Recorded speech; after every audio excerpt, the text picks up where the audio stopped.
சென்னை தாம்பரத்தில் போதையில் இருந்த வாலிபரை தண்ணீர் தெளித்து எழுப்பிய ஓய்வு பெற்ற சப் இன்ஸ்பெக்டர் அடித்து கொலை செய்யப்பட்ட சம்பவம் அதிர்ச்சியை ஏற்படுத்தியுள்ளது. மது போதையில் இருந்த வாலிபரின் முகத்தில் ஓய்வு பெற்ற சப் இன்ஸ்பெக்டர் தண்ணீர் தெளித்து எழுப்பிவிட்டதாக கூறப்படுகிறது. புகழ்பெற்ற சமயபுரம் மாரியம்மன் கோவில் திருவிழாவை முன்னிட்டு திருச்சி மாவட்டத்திற்கு இன்று உள்ளூர் விடுமுறை அறிவிக்கப்பட்டிருந்தது. இந்த விடுமுறையை ஈடு செய்யும் பொருட்டு வரும் ஜூன் 8ஆம் தேதி வேலை நாளாக அறிவித்துள்ளார் மாவட்ட ஆட்சியர் பிரதீப் குமார். கோவில்பட்டி அருகே திட்டங்குளம் பகுதியில் தேர்தல் பறக்கும் படை நடத்திய சோதனையில் 1.15 லட்சம் பணம் பறிமுதல் செய்யப்பட்டுள்ளது. உரிய ஆவணமின்றி காரில் கொண்டு சென்ற 1.15 லட்சத்தை பறிமுதல் செய்து கோவில்பட்டி வட்ட வழங்கல் அலுவலரிடம் ஒப்படைக்கப்பட்டுள்ளது. கொரோனாவை ஒழிக்க இரவில் விளக்கு ஏற்ற கூறியும் மணியடிக்க கூறியும் ஏதோ விஞ்ஞானி போன்று மோடி பேசினார். பிரதமர் நரேந்திர மோடி வீட்டுக்கும் கேடு நாட்டுக்கும் கேடு என்று முதலமைச்சர் மு.க. ஸ்டாலின் பேசியுள்ளார். தமிழகத்தில் காற்றாலை சீசன் அடுத்த மாதம் துவங்க உள்ளது. அதற்கு முன்னோட்டமாக தற்போது தினமும் காற்றாலைகளில் இருந்து 1 கோடி யூனிட்டிற்கு மேல் மின்சாரம் கிடைப்பதாக கூறப்படுகிறது. சீசன் காலத்தில் காற்றாலைகளில் இருந்து தினமும் சராசரியாக 10 கோடி யூனிட்டுகளுக்கு மேல் மின்சாரம் கிடைக்கிறது. அடுத்த மாதம் காற்றாலை சீசன் துவங்க உள்ளது. அதற்கு முன்னோட்டமாக சில தினங்களாக காற்றாலைகளில் இருந்து தினமும் 1 கோடி யூனிட்டுகளுக்கு மேல் மின்சாரம் கிடைப்பதாக கூறப்படுகிறது. மார்ச் முதல் கோடை வெயிலால் மின் தேவை வழக்கத்தை விட அதிகரித்துள்ளது. இந்த சூழலில் காற்றாலைகளில் அதிக மின்சாரம் கிடைக்கிறது. எனவே மின் தேவையை பூர்த்தி செய்ய அந்த மின்சாரம் முழுவதுமாக பயன்படுத்தப்பட உள்ளதாக கூறப்படுகிறது. கோடை காலத்தில் அடிக்கடி ரோஸ் மில்க் ஐஸ்கிரீம் சாப்பிடும் குழந்தைகளுக்கு தொண்டை வலி வந்தால் அலட்சியப்படுத்தக்கூடாது என்று பொது சுகாதாரத்துறை நிபுணர் குழந்தைசாமி கூறியுள்ளார். அடுத்த 4 நாட்கள் அலட்சியமாக இருக்காமல் தேர்தல் வெற்றிக்கு கடுமையாக உழைக்க வேண்டும் என்று பாமகவினருக்கு அக்கட்சியின் நிறுவனர் டாக்டர் ராமதாஸ் எச்சரிக்கை விடுத்துள்ளார். மேலும் தேர்தல் நடக்கவுள்ள ஏப்ரல் 19ஆம் தேதிக்கு இன்னும் 4 நாட்கள் மட்டுமே உள்ளன.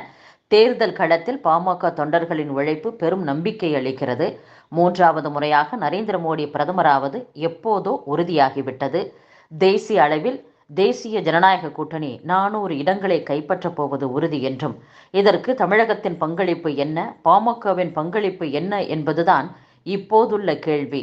பாமக உட்பட கூட்டணி வேட்பாளர்கள் 40 பேரும் வெற்றி பெற வேண்டும் என்றால் அடுத்த 4 நாட்களுக்கு கடுமையாக உழைக்க வேண்டும் என்றும் தேர்தல் தேதி அறிவிக்கப்பட்ட நாளில் இருந்து கடுமையாக உழைத்து முன்னணியில் இருக்கிறோமே என்ற எண்ணம் வரக்கூடாது. அதிக நம்பிக்கை அலட்சியமாக மாறிவிடக்கூடாது என்றும் டாக்டர் ராமதாஸ் கூறியுள்ளார். விழுப்புரம் மாவட்டம் விக்கிரவாண்டி தொகுதிக்கு இடைத்தேர்தல் அறிவிக்கப்பட்டால் தேர்தல் நடத்துவதற்கு தேவையான வாக்குப்பதிவு இயந்திரங்கள் உள்ளன என்று தமிழக தலைமை தேர்தல் அதிகாரி சத்யபிரத சாஹூ தெரிவித்துள்ளார். மேலும் இது குறித்து கூறுகையில், இடைத்தேர்தலை எப்போது நடத்துவது என்பதை தேர்தல் கமிஷன் தான் முடிவு செய்யும். இடைத்தேர்தல் அறிவிக்கப்பட்டால் தேர்தல் நடத்துவதற்கு தேவையான ஓட்டுப்பதிவு இயந்திரங்கள் உள்ளன என்றும் சத்யபிரத சாஹூ கூறியுள்ளார். தமிழகத்தில் மக்களவைத் தேர்தல் பிரச்சாரம் ஏப்ரல் 17ஆம் தேதி அதாவது நாளை மாலை 6 மணியுடன் நிறைவு பெறுகிறது என்று தலைமை தேர்தல் அதிகாரி சத்யபிரத சாஹூ தெரிவித்துள்ளார். மேலும் வாக்குப்பதிவுக்கான மின்னணு இயந்திரங்கள், கட்டுப்பாட்டு கருவிகள் அனைத்தும் தயார் நிலையில் இருப்பதாகவும் அவர் கூறியுள்ளார். மக்களவைத் தேர்தல் வாக்குப்பதிவுக்கான ஏற்பாடுகள் இறுதிக்கட்டத்தை எட்டியுள்ளன. தேர்தல் பணியாற்ற உள்ள அலுவலர்களுக்கு பயிற்சி வகுப்புகள் நிறைவடைந்த நிலையில் வாக்குப்பதிவுக்கான ஏற்பாடுகள் குறித்து தலைமை செயலகத்தில் செய்தியாளர்கள் சந்திப்பின் போது அவர் இவ்வாறு கூறினார். பாஜக தேர்தல் அறிக்கையால் நாட்டின் ஜனநாயகத்திற்கு பேராபத்து ஏற்படும் என்று முன்னாள் மத்திய அமைச்சர் ப. சிதம்பரம் குற்றம் சாட்டியுள்ளார். பாஜக தேர்தல் அறிக்கையை குறுகிய நாட்களில் தயாரித்து வெளியிட்டிருக்கிறார்கள். அதிலும் அவர்களுக்கு கிடைத்த 14 நாட்களில் 15 லட்சம் மனுக்களை பரிசீலனை செய்ததாக கூறுகிறார்கள். இது எப்படி செய்திருக்க முடியும்? பாஜக தேர்தல் அறிக்கையில் அரசின் தற்போதைய திட்டங்கள் புதிய அறிவிப்புகளாக தெரிவிக்கப்பட்டுள்ளன. உண்மையில் புதிய திட்டங்கள் அறிவிப்புகள் எதுவும் இல்லை என்றும் இந்தியாவில் 5% ஏழைகள் தான் இருக்கிறார்கள் என்ற பாஜகவின் கூற்றை காங்கிரஸ் நிராகரிக்கிறது. கணிசமான ஏழ்மை இருக்கிறது. ஜாதிவாரி பொருளாதார கணக்கெடுப்பு நடத்தினால்தான் உண்மையான ஏழ்மையை கண்டறிய முடியும் என்றும் ப. சிதம்பரம் பேசியுள்ளார்.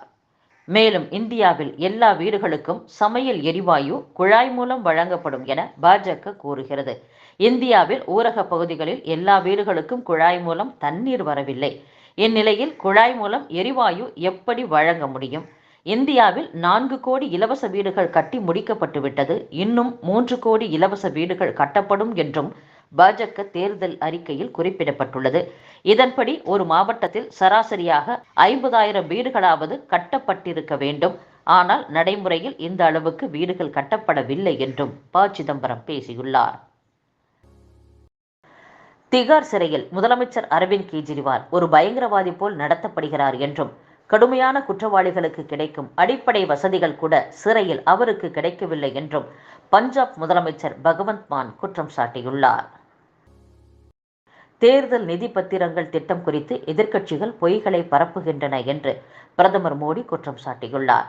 மேலும் இந்த திட்டம் ரத்து செய்யப்பட்டதால் கருப்பு பண புழக்கத்தை நோக்கி நாடு தள்ளப்பட்டுள்ளது என்றும், இதற்கு அனைவரும் வருந்துவர் என்றும் பிரதமர் தெரிவித்துள்ளார்.